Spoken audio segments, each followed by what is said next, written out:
Eala takes her place in 2025. Eala entered 2025 with clear priorities. Rankings mattered. The daily work mattered more. By the end of the year, both had aligned. She began in Canberra, a stop that rarely generates attention but often reveals who has prepared well.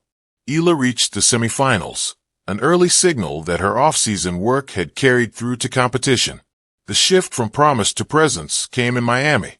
Playing on a wild card, she defeated Madison, the tournament's 5th seed, in straight sets, then followed it with a composed victory over Świątek, the 2nd seed. The wins did not rely on timing or conditions. She controlled exchanges, absorbed pace, and closed points without hesitation when it mattered. Her run ended in the semifinals against Jessica Pegula, but the result had already reset expectations. Miami did not introduce Eala to the tour. It clarified her position within it. That clarity extended beyond results. Sponsors adjusted accordingly. Nike incorporated Filipino symbolism into her on-court presentation.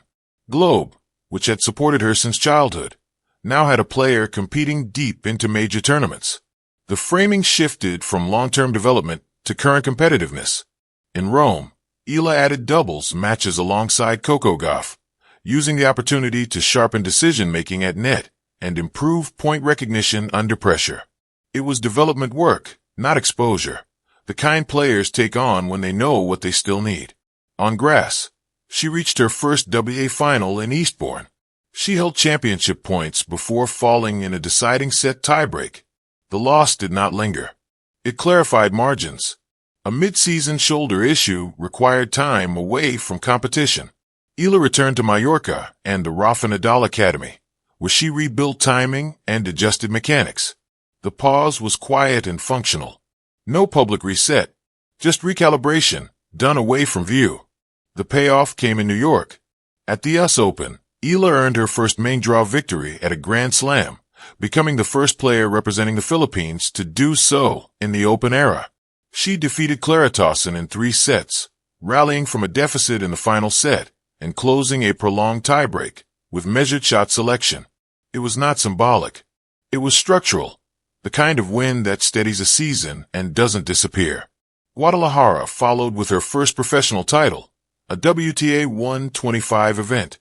After dropping the opening set to Punna Udvardy, Eala adjusted her serve patterns, shortened rallies, and closed the match in 3 sets. It was her first trophy at that level and another national first.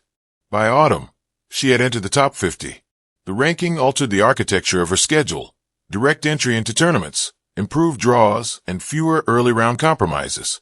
She closed the year at the Southeast Asian Games in Thailand, winning the women's singles gold medal with a straight sets victory over Manangkaya Sawanki. The result ended a 26-year drought for the Philippines in the event. The match itself was uneven, interrupted by officiating delays and extended pauses. Eala managed the disruptions, requested corrections when necessary, and finished decisively.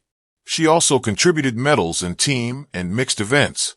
Afterward, she described the season not as a breakthrough, but as an outcome.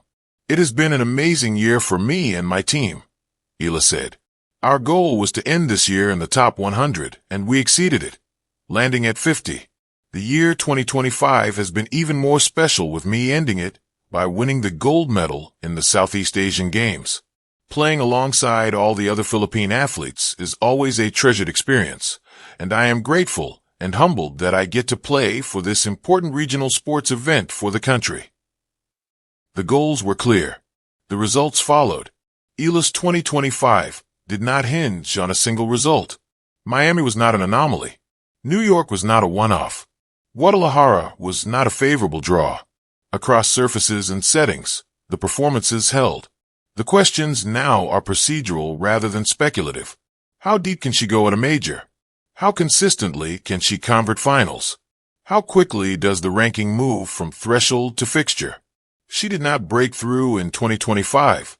She established herself, quietly and in her own terms.